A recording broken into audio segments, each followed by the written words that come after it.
we have enough stuff. We have more than enough stuff. We just need to share it better. I think people 50 years from now will look back on this era and say, it wasn't just that they were selfish, but they were dumb. They had all this stuff that they were paying to store when it could have been an income-producing asset. It wasn't just that they didn't share it, they were leaving money on the table.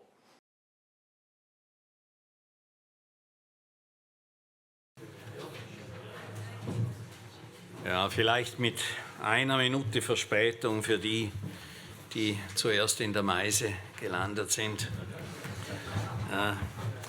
Liebe Freundinnen und Freunde der Progress Foundation, meine Damen und Herren, Ladies and Gentlemen, on behalf of our Board of Trustees and myself, a very warm welcome to all of you to our 60th Economic Conference with the title, The Sharing Economy, Promise or Peril. A special welcome goes, of course, to our two speakers, the Professors Justus Haukapp from the University in Düsseldorf, a former chairman of the German Monopoly Commission, and Michael Munger from Duke University in Durham, a former president of the Public Choice Society. It goes to our practitioner on the panel, Raoul Stöckle, chairman of the board of the Car Sharing Cooperative Mobility, and for the moment also CEO, as he told me, an example of the sharing economy here in Switzerland. And it goes to Mark Dittli, our proficient moderator and animator of the discussion. Please give all of them a big hand.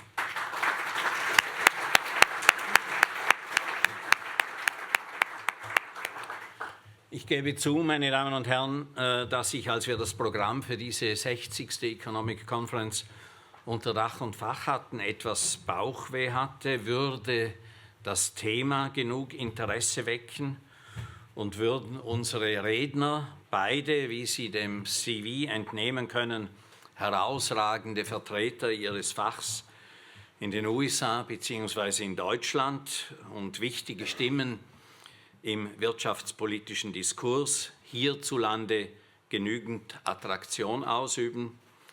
Nun, meine Sorgen waren umsonst. Wir erhielten besonders viele Anmeldungen, mussten mehr Leute als sonst auf die Warteliste setzen oder ihnen sogar absagen. Wenn es jetzt doch noch freie Plätze gibt, sind sie fast ausschließlich den unentschuldigten No-Shows geschuldet, also einer Unsitte, mit der nicht nur Restaurants zu kämpfen haben, sondern auch Veranstalter wie wir. Aber Sie, meine Damen und Herren, gehören definitiv nicht zu dieser Gruppe von Leuten. Sie sind alle hier und das freut uns. Vielleicht geht es Ihnen ja wie mir, kein Tag ohne nicht mindestens eine Meldung über das Genie im White House. Ist es da nicht erfrischend, dass unsere Stiftung sich trotz ihrer amerikanischen Wurzeln erlaubt, die Tages- und Wochenpolitik, Trump und die Zölle beiseite zu lassen und ein Thema aufzunehmen, das in die Zukunft greift? Der Begriff Share Economy ist Mitte der 1980er Jahre vom 2019 verstorbenen Harvard-Professor Martin Weitzman als Buchtitel verwendet worden. Er meinte damals aber vor allem Mitbeteiligung. Der Begriff Sharing Economy im heutigen Sinn ist etwa 20 Jahre alt. Eine allgemein anerkannte Definition, die ich gesucht habe, gibt es nicht. Aber es gibt einige Charakteristika, die immer wieder auftauchen. Erstens, Ausgangspunkt sind meist brachliegende Kapazitäten von ungenutzten oder nur teilweise genutzten Ressourcen. Zweitens, diese Kapazitäten sind entweder leicht allgemein zugänglich oder können zugänglich gemacht und vermarktet werden. Drittens, Online-Plattformen sind ein ganz entscheidendes Instrument für diese Zugänglichmachung. Sie machen den Unterschied aus zu älteren genossenschaftlichen Sharing-Modellen wie etwa den Maschinenringen in der Landwirtschaft. Viertens, die Online-Technologien ermöglichen erstaunlicherweise den Aufbau eines gewissen Vertrauens zwischen unbekannten Geschäftspartnern. Fünftens, die Sharing-Systeme werden durch Unternehmungen oder andere Organisationen, oft auch Genossenschaften, getragen. Und sechstens, Sharing verdrängt, etwa besonders sichtbar bei Autos, das Eigentum, also das Privatauto, oder die Miete, also Mietwagen oder Taxis. Nun würde man annehmen, in der besseren Nutzung brachliegenden Kapitals würden alle einen Fortschritt sehen, denn schließlich vermählen sich hier Ökonomie und Ökologie vorbildhaft, denn bessere Nutzung bedeutet mehr Wohlstand und weniger Ressourcenverbrauch. Doch dem ist keineswegs so. Die Angriffe sind zahlreich und kommen aus allen möglichen Ecken. Ich nenne nur einige.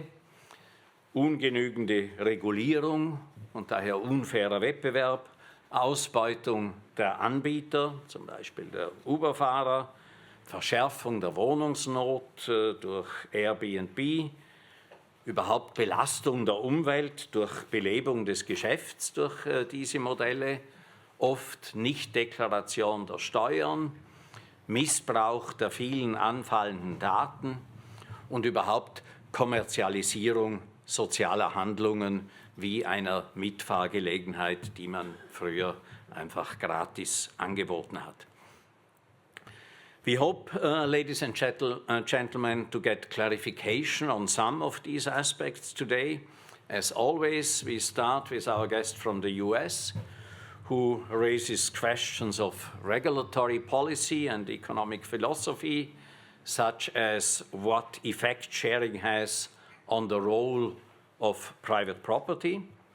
This is followed directly by the presentation by Justus Haukapp, who examines some of the points of criticism in more detail on the basis of empirical data. And since I use the word point, I realize that I have a pointer which shows you our program for today.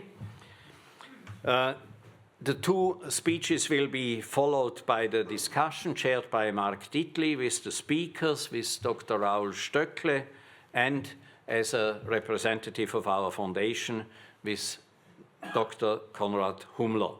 And now, Mike, the floor is all yours.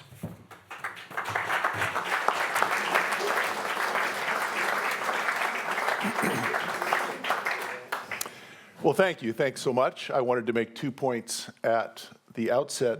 The first is, if I were an educated man, I would speak German, so I apologize for that in advance. What that means is we're speaking my only language and your second. So if I'm speaking too fast, if I become too enthusiastic, I hope someone will wave their hand and say, please, remember, we're doing you a favor by listening in English. Second, I have a book on the sharing economy that was published by the Institute for Economic Affairs. There's a copy of it in the back on the desk. If any of you are interested in it, it is available as a free download PDF. That's what this talk is taken from in large measure. And I want to say that, well, my friend George Vanberg at Duke, who is also in the political science department, claims it's not actually free, it's just that that is its market clearing price of zero, which is an economics joke and not funny.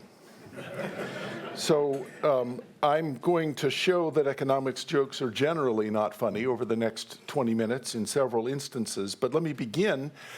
Many people are impatient when they come to a book, and so they'd like to read the last page first. So let me begin with where I will end, so you have an idea where we're going. If you remember nothing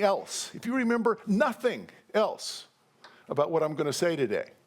The key to the sharing economy is the commodification of excess capacity. We have always thought of excess capacity as something that we want to store.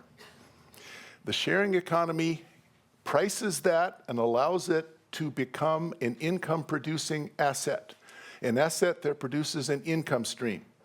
That means that once you start to think of excess capacity as something that can be commodified and sold, it will change the way that you think about many things. Second, transactions take place, which is an English ambiguity. They take place in the sense that they happen, but they also require a location or a place in which the transaction can happen. That place is platforms, increasingly. A platform is a virtual, physical, or other kind of location where buyers and sellers can find each other. Much of what platforms are selling is not the thing itself. What they're selling is the ability for others to make connections. When I ask my students, what is it that Uber sells, they'll say something like, well, car rides. That's not true. If, however, an individual has a car in a few minutes and someone else needs a ride, if the two of them can find each other, then a mutually beneficial transaction can take place. However, this is usually prevented by the inability of the person with a car in a few minutes to find someone who needs a ride. Platforms are a place where that can happen. But platforms become giants. By their nature, the ability to provide that kind of service means that there are network economies and economies of scale, which mean that everyone will use the most successful platform. It has the largest portfolio of reviews that allow me to know whether I can trust the person providing the service or the person buying the service. And so the result is that we now have to deal with giants. My first job out of graduate school was at the US Federal Trade Commission. I had a very traditional training in antitrust and competition policy. But the problem that we have now is that the old structure, conduct, performance paradigm may not apply. We may have to live with giants. And the question is how? We are likely to find more availability and much lower prices because we will be able to share rather than to own. We will find that we will not need to store things. We'll be able to have smaller houses. We'll be able to use roads. Instead of storing cars, we'll be able to drive bikes and cars on them. However, the fact that we will need far less stuff also means that there will be far fewer jobs. And so the question is, what will be the consequence? Well, having looked at the last page of the book, I will now talk about the story. We generally don't want things. We want the services that things provide. Now, in an apple, that's pretty similar. So I have an apple, I eat the apple is gone. However, even for a bottle of water, there are two things here. Do I want a plastic water bottle? Maybe. It's hard to imagine why I intrinsically want a plastic water bottle. What I want is the water that comes in the bottle. And I may keep the bottle to reuse it for the water, but the container itself is not intrinsically useful, except for the fact that it allows me to acquire the services that it produces. Some of you probably have complicated raclette services.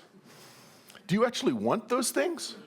Well, maybe it's fun to show off. Someone comes over for dinner and you can get them out and you can put them on the little grill and then the raclette is nice and crispy. But for the most part, we have those containers so that we can do something with them. We want them for the services that they provide. And it can get more complicated. So the BMW 740, some people might be very proud of this container. They'll park it in a place where you can see it. They'll put pictures of it. Look, I've got a BMW 740. Well, that's just a complicated container in a way.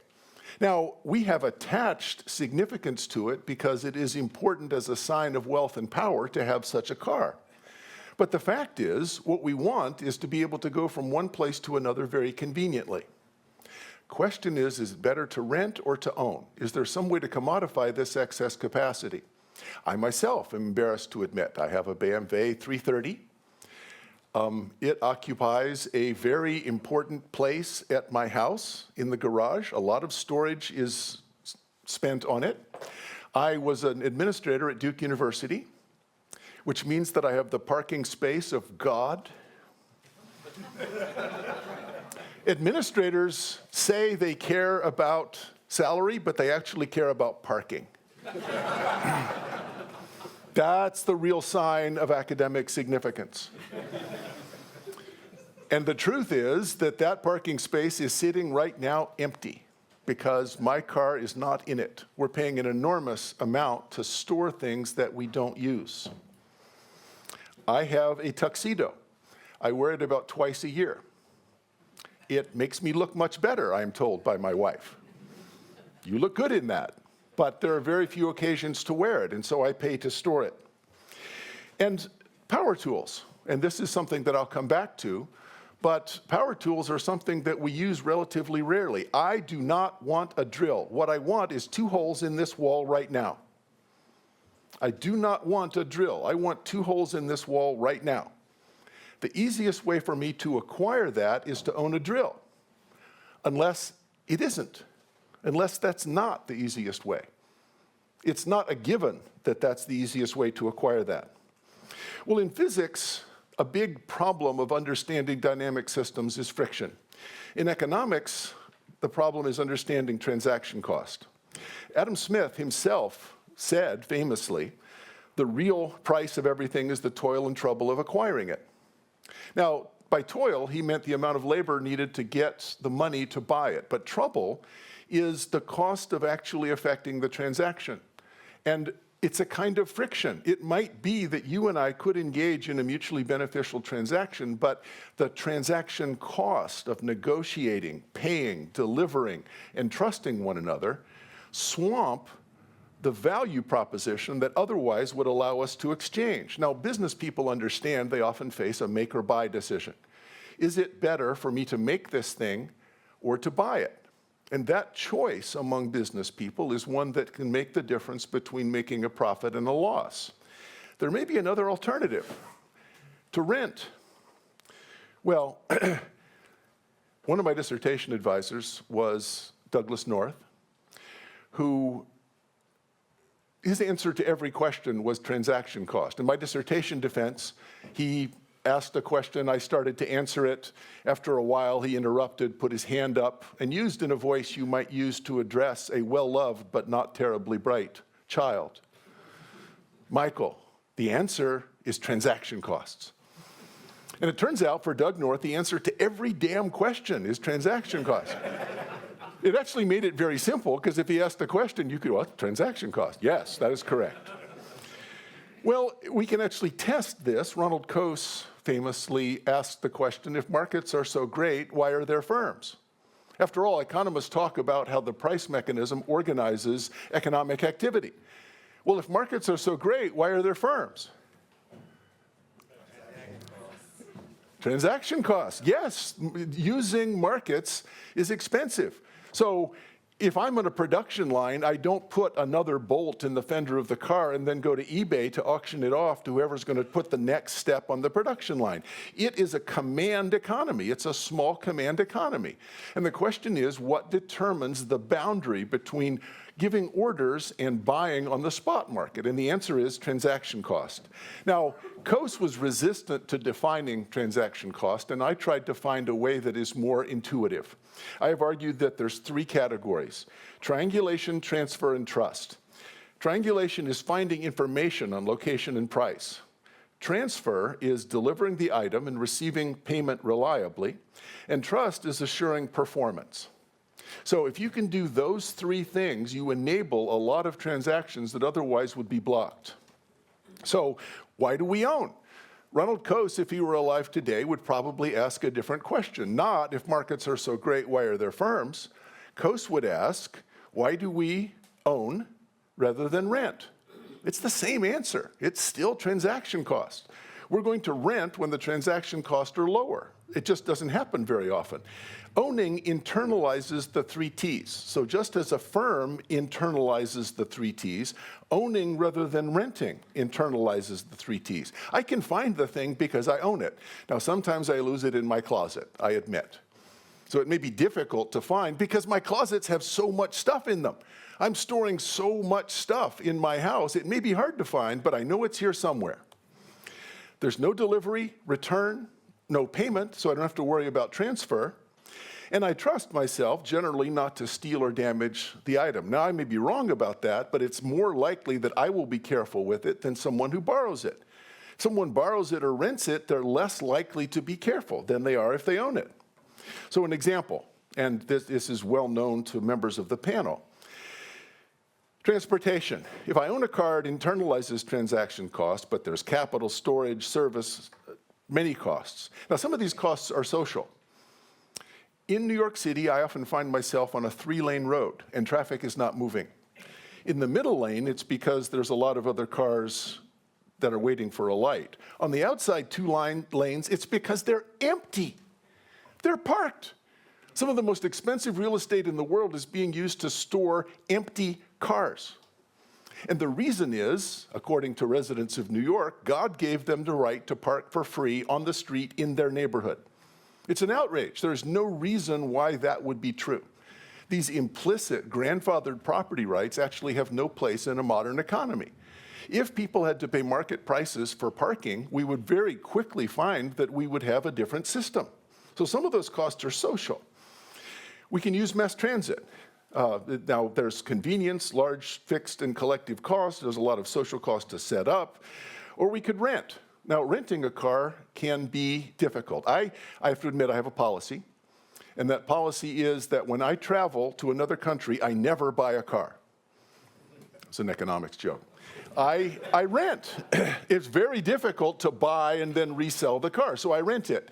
However, we just tried to rent a car in Arezzo, Italy, and it took a great deal of negotiation. The Europe car folks did not seem to understand the idea of renting a car, even though that was their business. So you've had the experience of how difficult it can be to rent a car. Another example is Uber or Lyft or mobility, or there are many examples of sharing an automobile. I'm going to talk a little bit, BlaBlaCar is my favorite example, but I'm going to talk about Turo today, which is because it is the closest to the true commodification of excess capacity. So if you're at an airport, you will notice that there's a big parking lot for Europcar where they are storing cars to be rented. This is Heathrow Airport, which you can see there's a giant parking lot, and they're storing cars because people go there to fly. Within 500 meters, there's a big parking lot full of cars for people who want to fly, and there's another big parking lot of of cars that are there to be rented out. Combine them. We can separate those two things and have one thing called Turo. So I go to the airport, park it in the Turo lot, and then it is available to rent. While I am gone, instead of paying 40, 45 Swiss francs per day to park at the airport, it's rented out. And since the fee is 45 or 50 Swiss francs, that means I'm making 95 Swiss francs a day. 45 for not paying the storage or parking costs, and the 50 rental that I'm getting back from Turo. So there's an enormous saving, and we don't need to have giant parking lots at airports. Some examples of platforms. One of the first was the Sears catalog, which was a virtual catalog. What did the Sears catalog sell? Well, you might think it sold stuff. It did not. It sold space. It was a virtual catalog, but on paper. I could buy a small part of a page where a picture of my product was put, and also information about how to acquire, how to send me money, and how it would be delivered. Triangulation, transfer, and trust. Amazon is the modern Sears catalog, but Airbnb, Idealista, BlaBlaCar, Turo, Uber, Free Now, and interestingly, PV Jets. There's a lot of excess capacity on private jets. If I'm flying from one city to another and I have some empty seats, if I could sell those reliably, I can make quite a bit of money. Now, that's more expensive than a commercial jet, but it's also more convenient, so some people might be willing to pay for it. What keeps these transactions from happening? Well, the answer is transaction cost. The result is that if you have a platform to reduce the cost of triangulation, transfer, and trust, you can do a lot of things that you might not expect. Well, so triangulation is finding and matching. We have to have the asset, discover quality, arrange timing. Ownership collapses those costs to near zero. Platforms, though, reduce but don't eliminate triangulation costs. Transfer. Transferring control and payment adds friction. It is difficult for me to rent. Ownership eliminates that repeated transfer and internalizes the logistics. We own when the transfer costs exceed the value of flexibility. But platforms make flexibility much cheaper. And so as a result, it becomes possible to rent where before ownership was the only answer. And trust, the assurance of performance. I want to trust the item will be returned, payment made, no cheating. If I own the thing, that's probably true. It internalizes that trust. But platforms reduced trust costs by outsourcing assurance. I don't have to pay to find out because there is a portfolio of reviews. I can find out from the reviews whether or not you performed well. And since these are independently registered, maybe thousands of independently registered opinions, there's considerable statistical content in them. If you look at the distribution of reviews, you can draw inferences from them. So the point overall is we have enough stuff. We have more than enough stuff. We just need to share it better. I think people 50 years from now will look back on this era and say, it wasn't just that they were selfish, but they were dumb. They had all this stuff that they were paying to store when it could have been an income-producing asset. It wasn't just that they didn't share it, they were leaving money on the table. Well, with the growth of platforms, that need not be true. What's being sold is a reduction in the cost of sharing, not products or service, but the use of a product or access to a service that already exists. Okay, but jobs, what next? Now, I know none of you ever been to a McDonald's because it's horrible, but people go to McDonald's. When I had young sons, used to go to McDonald's pretty often. You would walk into the McDonald's, and you'd walk up to the counter, and there was a board that had a bunch of words on it and prices, and you would say one of those words, and the person behind the counter would find the corresponding word on his or her cash register. So I say, Big Mac. Fries. They look, Big Mac, fries. Just turn the cash register around. Just turn the cash register around. I don't have to look at the words and say the words and someone press the buttons. I can press the buttons. I can make the payment. All of those jobs are gone. Once you start to think in these terms, you realize that this kind of automation, this kind of the use of software, is going to continue to destroy service jobs on almost every dimension. So prices are going to fall. We will have access to more things with better quality.